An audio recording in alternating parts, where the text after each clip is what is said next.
तातारी लश्कर नए हुक्म पर यूं तकसीम हुआ जैसे पानी अपनी जगह से अलग होता है। एक हिस्सा नरगे में लिए हुए इस्लामी लश्कर से नबर्द आजमा था, तो दूसरा हिस्सा अंदरूनी हिस्से से अलग होकर ममलूक सिपाहियों की जानिब बढ़ गया। कुछ ही देर में तातारियों पर यह हकीकत खुल गई कि ताज़ा दम ममलूक दस्ते मखसूस तरबियत के हामिल सिपाही हैं और उनसे निपटना आसान मरहला नहीं है। ऐने जालूद के मैदान में घमसान का रन जारी था। दोनों तरफ से ताबड़तोड़ हमलों का सिलसिला इतनी तेजी अख्तियार कर गया कि अर्ज़ो समा कांपने लगा। बैबरस इस मार्के में अपनी हैरत अंगेज अस्करी सलाहियतों का मुजाहिरा कर रहा था। साथ ही ममलूक उमरा और सालार भी बैबरस के अंदाज पर दाद दिए बिना नहीं रह पाए। बैबरस ने आगाज ही में अपने लश्कर को तवील अंदाज में फैला दिया था, जिसकी वजह से तातारी लश्कर को उन्हें मुकम्मल तौर पर घेरने में मुश्किल पेश आ रही थी। बैबरस मुख्तलिफ हिस्सों में घोड़ा दौड़ाता हुआ पहुंच जाता और अपने सिपाहियों को जमकर लड़ने से रोकता। बैबरस उन्हें हिदायत करता कि वो जमकर लड़ने की बजाय इस अंदाज में लड़ें कि तातारी उनके पीछे भाग भाग कर तकान और कोफ्त का शिकार हो जाएं। कभी बैबरस किसी हिस्से को पसपाई इख्तियार करने की हिदायत करता तो कभी किसी हिस्से को पेशकदमी का हुक्म सुनाता। इस्लामी लश्कर बैबरस की मुतजाद हिदायत पर किसी कदर परेशान भी हुआ था, मगर उसने किसी भी मरहले पर अपने अमीर की इताअत से रूगर्दानी नहीं की थी। तरबियत याफ्ता ममलूक जांबाजों ने ऐसी दिलावरी का मुजाहिरा किया कि मैदान जंग तातारी लाशों से भरने लगा। रजाकार मुजाहिदीन भी ममलूक सिपाहियों से कुछ कम नहीं दिखाई दे रहे थे। उन्होंने अपनी जुर्रत और शजाअत के ऐसे रंग बखेरे के तातारियों पर हैबत तारी होने लगी। ये बैबरस का ही कमाल था कि उसने आम नौजवानों को मामूली सी तरबियत देकर ऐसा नडर और जोशीला बना दिया था कि वो अब तातारियों की आंखों में आंखें डालकर बेखौफी से लड़ रहे थे। कतबगा खान के लिए ये अम्र बाइसे हैरत था। वो मुसलमानों के कई लश्करों को शिकस्त फाश दे चुका था और कई नामी गिरामी सुल्तान उसकी क़यादत में तातारी कुव्वत की मदद से रुंध चुके थे।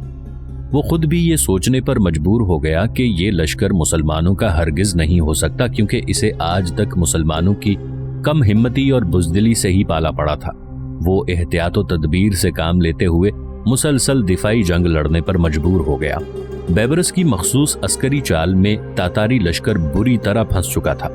उसे साफ दिखाई दे रहा था कि अब तातारी लश्कर को हजीमत से नहीं बचाया जा सकता। उसने अपने सालारों को हिदायत की कि वो पसपाई इख्तियार करते हुए किसी भी तरह तातारी दस्तों को इस्लामी लश्कर के नरगे से निकाल ले जाएं। कतबगा खान की ये हिदायत मंगोल सालारों को तो समझ आ गई, मगर हलीफ सलीबी जंगजुओं पर इसका बुरा असर पड़ा। उन्होंने इसे फरार से ताबीर किया। जंग का नक्शा सलीबी हलीफों की समझ में बखूबी आने लगा। उन्होंने मुनज़्ज़म अंदाज में पसपाई इख्तियार करने की बजाय फरार की राह इख्तियार करने की कोशिश की। उनकी इस कोशिश ने तातारी लश्कर की सफ़ों में ज़बरदस्त इंतशार पैदा कर दिया। कतबगा खान नसरानी हलीफों की नादान हरकत पर परेशान हो गया। मुजाहिदीन ने सलीबी मफरोरों के बायस पैदा हो जाने वाले इंतशार से भरपूर फ़ायदा उठाया और तातारी सिपाहियों को गाजर मूली की तरह काटने लगे। तातारी अपने हलीफ मफरोरों के दरमियान उलझने लगे।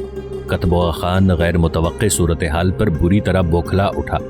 उसने गुसीले लहजे में सलीबी हलीफों को तंबीह की, मगर देर हो चुकी थी। जितनी देर में वो संभलते, इस्लामी लश्कर जारहाना अंदाज में तातारियों पर टूट पड़ा।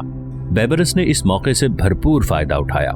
इस्लामी लश्कर के तुंदो तेज हमलों ने मुख्तसर वक्त में तातारी लश्करों के परखचे उड़ाकर रख दिए। गर्जस्तानी और अर्मनी पैदल दस्तों को ममलूक जांबाजों ने बुरी तरह रौंद के रख दिया। दोपहर ढलते ही जंग फैसला कुन मरहले की जानिब बढ़ गई। बैबरस की हिकमत अमली रंग लाई और एक दिन की मुख्तसर जंग में तातारियों को शिकस्त फाश हुई। तातारी लश्कर में मौजूद तमाम अलम गिरा दिए गए। मुजाहिदीन इस्लाम ने वहशी और सफाक तातारियों से अपने अजीजों की हलाकत का भरपूर बदला लिया। 1.5 लाख के करीब तातारी लश्कर को नीस्तो नाबूद कर दिया गया। कतबगा खान को अहम अमायदीन के हमरा जिंदा गिरफ्तार कर लिया गया। तातारियों की ऐने जालूत में शिकस्त से मुसलमानों के दिलों पर छाई हुई तातारी हैबत पर मोहलिक ज़र्ब लगी थी। पिछले 40 बरस से फतहो कामरानी से हमकिनार होने वाले तातारी उमरा को अपनी शिकस्त पर गहरा ताज्जुब था। कतबगा खान गिरफ्तार होने के बाद अपने उमरा से मुसलसल यही कहता दिखाई दिया कि जावेदानी आसमान की कसम, इस लश्कर का अर्ज़े इंसानी से ताल्लुक नहीं, ये जरूर कोई आसमानी लश्कर है। बैबरस जंग के फैसले पर बेहद मसरूर और पुरएतमाद दिखाई दिया। اس نے اپنے سپاہیوں کو حکم دیا کہ جو تاتاری ہتھیار پھینک دے اسے نقصان نہ پہنچایا جائے بلکہ اس کی مشکیں کس دی جائیں۔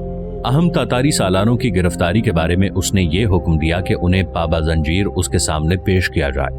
مملوک دستے مال غنیمت کی جانب متوجہ نہ ہوں، یہ کام رضاکار مجاہدین کو ہی کرنے دیا جائے۔ ایک مملوک امیر نے گرفتار تاتاری سالاروں کے بارے میں دریافت کیا تو بیبرس نے صاف الفاظ میں کہا کہ ان کے بارے میں روزہ افطار کرنے کے بعد فیصلہ کیا جائے گا۔ ادھر مطیع الدین تیزی سے سیڑھیاں اتر کر قہوہ خانے سے باہر نکلا۔ اس کی عقابی نگاہیں اس اجنبی سیاہ پوش کی تلاش میں بھٹکنے لگی۔ سورج ڈھلنے کے باعث بازار میں چہل پہل بڑھ گئی تھی۔ اچانک اسے وہ سیاہ پوش تیزی سے ایک طرف بڑھتا ہوا دکھائی دیا۔ مطیع الدین نے اس کا تعاقب جاری رکھا۔ وہ سیاہ پوش لاپرواہی سے چلتا رہا۔ مطیع الدین پوری احتیاط سے کام لے رہا تھا۔ وہ اسے آج کسی صورت میں کھونا نہیں چاہتا تھا۔ اس کے ذہن میں کئی سوال موجود تھے جن کے جواب اسے تشنا رکھے ہوئے تھے۔ آخر وہ کیا چیز تھی جسے طلب کرنے کے لیے وہ سیاہ پوش سرائے سے اس کا تعاقب کرتے ہوئے سمرقند تک پہنچ گیا تھا۔ اچانک چلتے ہوئے مطیع الدین کو یہ احساس ہوا کہ کوئی نادیدہ نگاہ اس پر جمی ہوئی ہے۔ نہ جانے کیوں اسے یہ احساس گہرا ہوتا گیا کہ کوئی نہ کوئی اس کے تعاقب میں چل رہا ہے۔ اس نے اپنے دائیں بائیں کے لوگوں کے چہروں پر نظر ڈالی مگر ان میں سے کوئی ایسی صورت دکھائی نہیں دی جس کے بارے میں اسے شک گزرتا۔ وہ دوہری پریشانی کا شکار تھا۔ اگر وہ رک کر اس نادیدہ نگاہ کی تلاش کی کوشش کرتا تو وہ سیاہ پوش اس کی نگاہوں سے اوجھل ہو جاتا، اور اگر وہ سیاہ پوش کی جانب متوجہ رہتا تو اس شخص کو تلاش نہیں کر سکتا تھا جو اس کی نگرانی پر مامور تھا۔ اس نے تیزی سے فیصلہ کیا کہ اسے فی الوقت سیاہ پوش پر اپنی توجہ مرکوز رکھنا چاہیے، کیونکہ وہ اس کے سامنے تھا اور نگرانی کرنے والا کسی دوسرے وقت اس کے سامنے آ سکتا ہے۔ اگر سیاہ پوش گم ہو گیا تو وہ اس کی حقیقت کو کیسے جان پائے گا؟ اچانک سیاہ پوش نے مڑ کر پیچھے کی جانب دیکھا۔ مطیع الدین اس کی غیر متوقع حرکت پر بوکھلا سا گیا۔ اس نے تیزی سے اپنے سامنے والے شخص کی آڑ لیتے ہوئے خود کو چھپایا۔ سیاہ پوش نے اپنے پیچھے آنے والوں پر سرسری نگاہ ڈالی اور اطمینان ہونے پر آگے بڑھ گیا۔ مطیع الدین اس کی نظروں سے بچ جانے پر کسی قدر مطمئن ہو گیا۔ وہ سیاہ پوش گنجان آبادی والے حصے میں پہنچ چکا تھا۔ یہاں اس کے کھو جانے کا امکان قوی تھا۔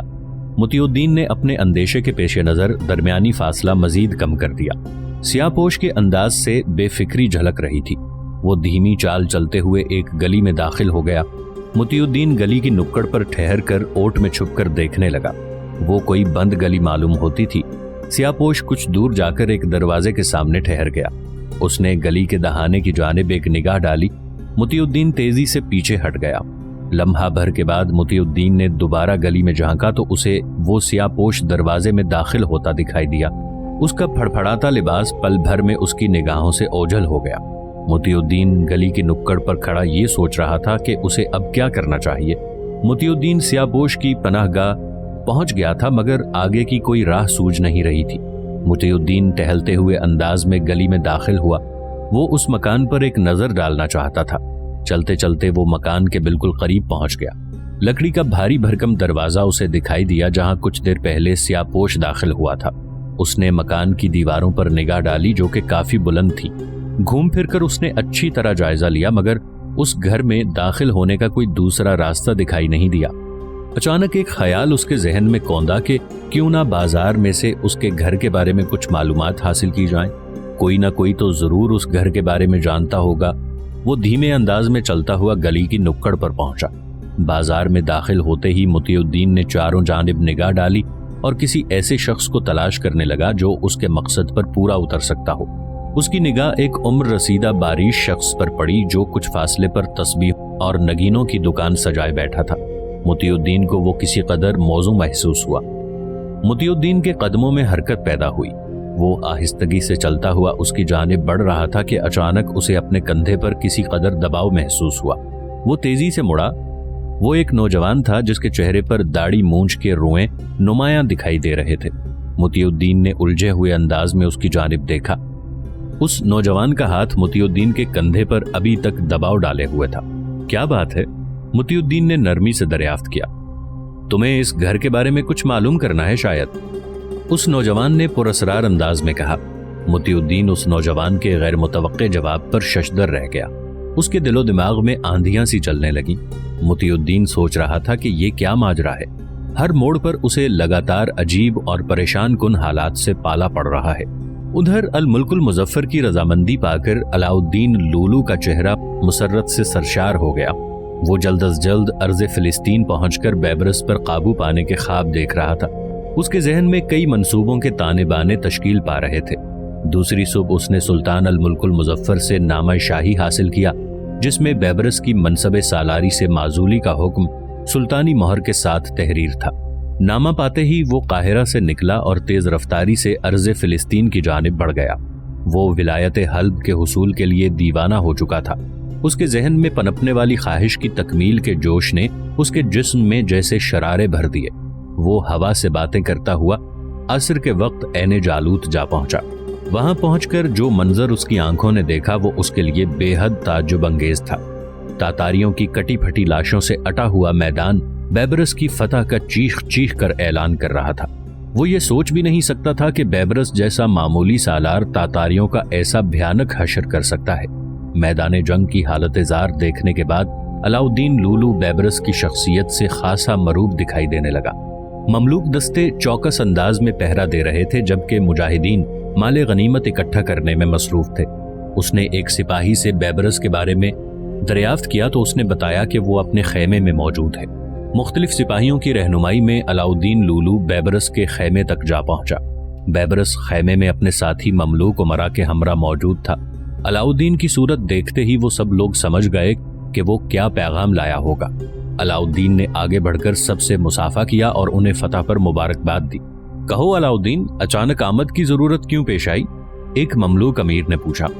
मैं सुल्तान अल मुल्कुल मुजफ्फर का हुक्म लेकर आया हूँ। अलाउद्दीन लूलू मुख्तसरन बोला। कैसा हुक्म? बैबरस ने हैरत का इजहार किया। सुल्तान अल मुल्कुल मुजफ्फर ने बैबरस की पेशकदमी के इक़दाम को बिलाद मिस्र के तहफ़्फ़ुज़ के लिए सख्त खतरा और मुआहिदे की खिलाफ वर्जी करार दिया है। जब बैबरस पर यह वाज़े कर दिया गया था कि वो तातारी लश्कर से जानबूझकर मुबारजत नहीं करेगा तो उसने अर्ज़ फिलिस्तीन की जानिब क्यों कूच किया। लिहाजा बैबरस को सरकशी इख्तियार करने के बायस मनसबे सालारी से माजूल कर दिया गया है और मुझे बैबरस को पाबा जंजीर दरबार में पेश करने का हुक्म दिया है। अलाउद्दीन झिझकते हुए बोला। तुम्हारा दिमाग तो नहीं चल गया? तुम देख नहीं रहे कि बैबरस ने बिलादे मिस्र के लिए क्या खिदमत अंजाम दी है? तातारियों को शिकस्त फाश देना कोई मामूली बात नहीं है। हम अपने सालार की ऐसी बेहुरमती बर्दाश्त नहीं करेंगे। एक ममलूक अमीर तुनक कर बोला। मुझे ये बताने की जरूरत नहीं है कि हम सब लोग दरबार सुल्तानी के इताअत गुजार हैं और अहकामात सुल्तानी की बजावरी हमारा फर्ज है। अलाउद्दीन ने ये अल्फाज चबा कर अदा किए। हम सब सुल्तान अल मुल्कुल मुजफ्फर के इस हुक्म की पोशीदा वजह अच्छी तरह जानते हैं। वो बैबरस के इस कारनामे का एजाज खुद हासिल करने का मुतमन्नी है। दरबार में बैठकर ऐसे एजाज हासिल नहीं हुआ करते। उनके लिए मैदान जंग में उतरकर जमा मर्दी का मुजाहिरा करना पड़ता है। सुल्तान को समझ लेना चाहिए कि अब ऐसा हरगिज नहीं हो सकता।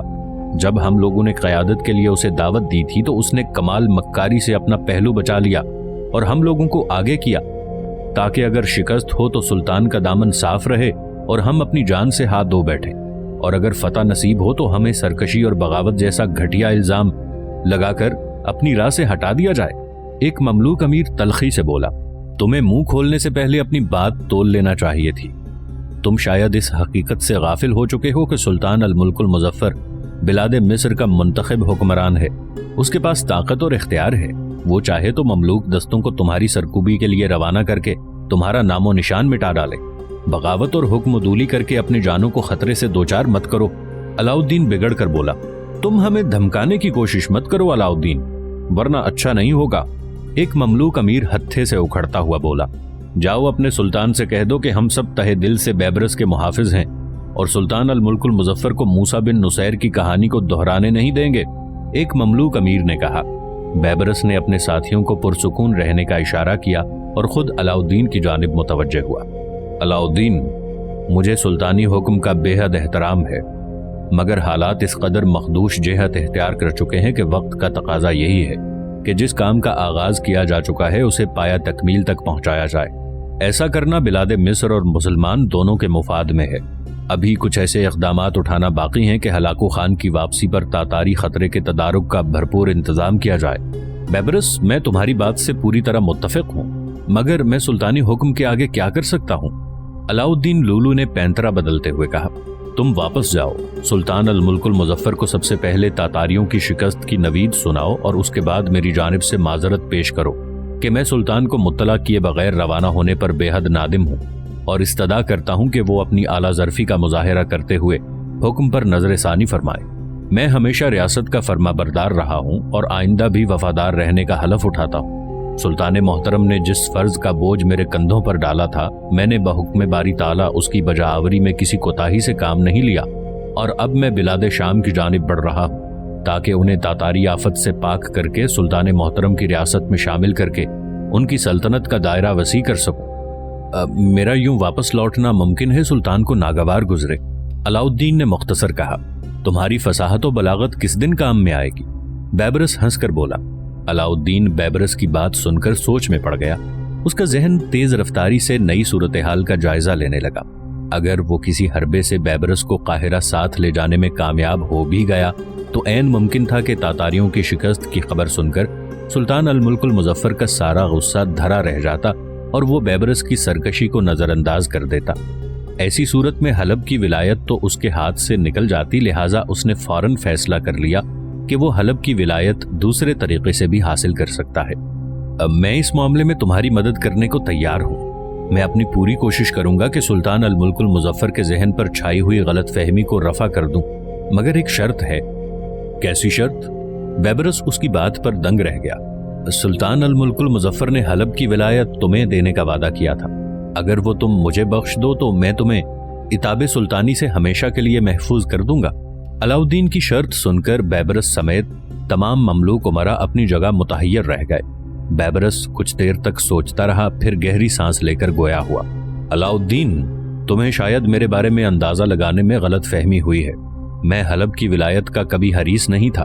اگر میں نے حلب کی ولایت پر اصرار کیا تھا تو اس کے پیچھے کسی کی ہدایت کار فرما تھی، اور میں اب بخوبی سمجھ سکتا ہوں کہ اس ہدایت کے پیچھے کیا راز تھا۔ تم بے فکر رہو، میں حلب کی ولایت کا حق تمہیں تفویض کر دوں گا۔ تم سلطان الملک المظفر کے پاس جاؤ اور اپنا کام مکمل کرو۔ میں تمہارے پیچھے ہی تاتاری قیدی اور مال غنیمت روانہ کر رہا ہوں۔ مجھے تم پر بھروسہ ہے کہ تم جو کہتے ہو کر گزرتے ہو، مگر تمہیں کچھ اور کہنے کی ضرورت نہیں۔ میرا دل صرف مسلمانوں کے لیے دھڑکتا ہے۔ اگر میں نے سلطان کی حکم عدولی کی تو اس کے پیچھے بھی یہی جذبہ کار فرما تھا۔ میں عالم اسلام کے ہر اس دشمن کو مٹا دینا چاہتا ہوں جو اپنے دل میں ناپاک عزائم چھپائے ہوئے ہے اور لگاتار مسلمانوں کی بیخونی میں مصروف ہے۔ بیبرس نے ٹھوس لہجے میں اسے یقین دہانی کرائی۔ علاؤالدین لولو ولایت حلب اپنے ہاتھ میں دیکھ کر بے حد مسرور دکھائی دیا۔ اس نے اسلامی لشکر میں رہ کر روزہ افطار کیا اور مغرب کی نماز کی ادائیگی کے بعد قاہرہ کی جانب روانہ ہو گیا۔ وہ جلد از جلد قاہرہ پہنچ کر تاتاریوں کی شکست کی خوشخبری سلطان الملک المظفر کو سنانا چاہتا تھا۔ علاؤالدین کی روانگی پر بیبرس کے ساتھی مملوک امراء نے اس پر حقارت بھری نگاہ ڈالی اور اسے خود غرض، حریص اور کمینہ قرار دیا۔ اگلے دن تاتاری سالار اعظم قتبغہ خان کو اس کے ساتھیوں کے ساتھ بیبرس کے سامنے پیش کیا گیا۔ تاتاری قیدیوں کو مال غنیمت سے ملنے والی بیڑیاں پہنائی گئیں۔ ان بیڑیوں کا بوجھ کئی نامور فرزندان اسلام نے اٹھایا تھا، جن میں عباسی خلافت کا ولی عہد محمد ابو بکر بھی شامل تھا۔ قتبغہ خان نے یہ کبھی گمان نہیں کیا تھا کہ ایک دن یہی بیڑیاں اس کے جسم کی زینت بنے گی۔ قتبغہ خان کے ساتھ تاتاری ریاست کے کئی مسلمان حلیف بھی گرفتار کیے گئے تھے۔ ان کے بارے میں بیبرس نے صاف الفاظ میں ہدایت کی تھی کہ یہ لوگ عالم اسلام پر ڈھائی جانے والی قیامت میں برابر کے شریک کار ہیں، لہٰذا انہیں بغیر کسی مہلت کے تہہ تیغ کر دیا جائے۔